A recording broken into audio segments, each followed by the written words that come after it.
শুরুতেই আমরা ঘটনাটিতে চলে তাও রিকশায় উঠে গেলাম। সে রিকশা ঘুরিয়ে অদ্ভুত কায়দায় লাফিয়ে তার আসনে বসে উঠল। কয়েক মুহূর্তে দ্রুত চলতে শুরু করলো রিকশা। ওই রোগা পটকা টিনটিনে শরীরে যে এত শক্তি ওকে দেখে বুঝতে পারিনি। কিছু সামনেই দেওদানবের আবাসস্থল। বিশেষ জায়গার দুটি, প্রথমটি উত্তর পাড়া আর দক্ষিণ পাড়ার ঠিক মাঝখানে কালভার্টের দুই পাশে দুটি শিমুল গাছ রয়েছে। দুই পাড়ার লোকজন বনেছিল। বিশাল আকৃতি নিয়ে দাঁড়িয়ে আছে গাছ দুটি, দেখতে হুবহু এক। আর চারিদিকে বিস্তীর্ণ মাঠ, ক্ষেত, খামার। সবাই বলে শিমুল গাছের নিচ দিয়ে যাওয়ার সময় শিমুল গাছ থেকে ঝাঁপ দিয়ে ঘাড়ের উপর আছড়ে পড়ে দেও ভূতের কথা বলা হয়েছে। কিছুক্ষণের মধ্যেই উত্তরপাড়া পার হয়ে গেল রিকশা। অন্ধকার থেকে আবছা আলোয় আসতেই বুঝলাম উত্তরপাড়ার শেষ বাড়িটি পার হলাম। কিছু দূরেই কালভার্ট। আমি চোখ বন্ধ করে বসে রইলাম। সত্যি ভয় পাচ্ছি। মৃদু জাকি অনুভূত হতেই বুঝলাম কালভার্ট পার হচ্ছি। একটু করে চোখ মেলে তাকাতেই দেখলাম ওপাশে শিমুল গাছটা পাশ কাটিয়ে চলে যাচ্ছি আমরা। মনে একটু সাহস ফিরে এলো।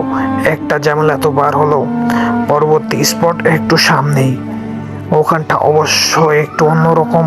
বাংলা দক্করের মতো দুটো বাঁক দিয়ে রাস্তার চারপাশে বাঁশঝাড়। দিনের বেলায় বেশ অন্ধকার হয়ে থাকে, আর রাত হলে তো কথাই নেই। বাঁশঝাড়ের মুখে ওখানেও বড় একটা শিমুল গাছ দাঁড়িয়ে। কাকতালীয়ভাবে এটিও একই রকম দেখতে। রাতের অন্ধকারে গাছটিকে আরো ভয়াবহ দেখায়। মনে হয় বিশাল এক দৈত্য দাঁড়িয়ে আছে। এর সম্পর্কে নানা রকমের গল্প শুনেছি ছোটবেলায়। দিনের বেলায় যেতেই গা ছমছম করে, রাতের বেলায় ওখান দিয়ে গেলে নাকি বোবায় ধরে। বোবা বিষয়টা কি তা আমি এখনো কারো কাছে সঠিকভাবে জানতে পারিনি। অনেককেই নাকি বোবায় ধরেছে এ পর্যন্ত, কিন্তু এখনো এমন কাউকে আমি পাইনি যাকে বোবায় ধরেছে। সবাই শুধু শুনেই এসেছে। হতে পারে এটা গুজব। ভয় কাটানোর জন্য অন্য কিছু ভাবতে বসলাম। বিকেলে রওনা হয়ে রাত 12টায় এসে পৌঁছেছি। মাত্র 100 কিলোমিটারের পথ।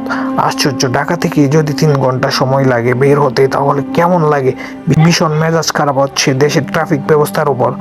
অন্ধকারে রিক্সাওয়ালা সাই সাই করে প্যাডেল মেরে চলছে। হঠাৎ মনে হলো এতক্ষণে তো বাস যার মনে হয় দ্বিতীয় স্পটটা পার হয়ে যাবার কথা। বিষয় কি? আমি চারদিকে একটু খেয়াল করার চেষ্টা করলাম।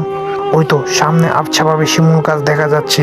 তার মানে আমরা দ্বিতীয় স্পটে ঢুকতে যাচ্ছি। আমি দাঁত মুখ চেপে জুবুথুবু হয়ে বসে রইলাম।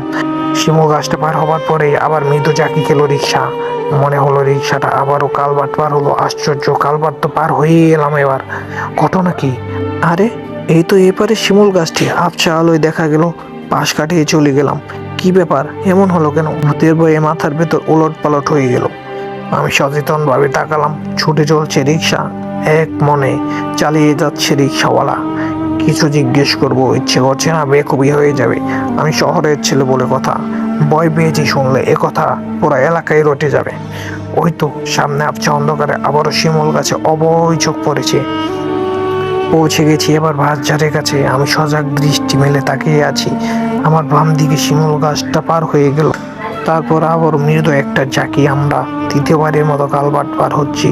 আমার সারা শরীরে রোম কূপে শীতল একটা স্রোত বয়ে গেল। ভয়ঙ্কর কিছু একটা ঘটে গেছে বা যাচ্ছে।